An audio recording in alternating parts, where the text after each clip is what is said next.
നീതി കിട്ടുന്ന ഉറപ്പുണ്ടോ?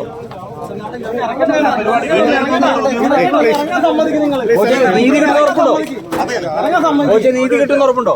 ഇത് വേണ്ടായിരുന്നു സമാധാനമായിട്ട് സംസാരിക്കാം. കുറച്ച് പ്രോബ്ലം ഉണ്ട്. കാല് പൊട്ടിയിട്ടുണ്ട്.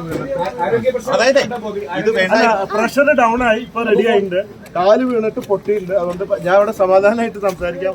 അല്ല, ഇത് വേണ്ടായിരുന്നു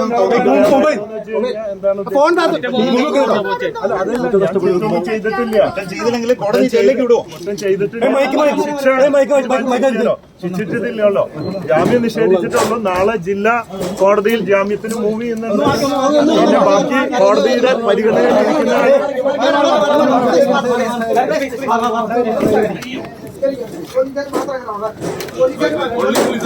ജയിലിലേക്ക് പോവുകയാണ്.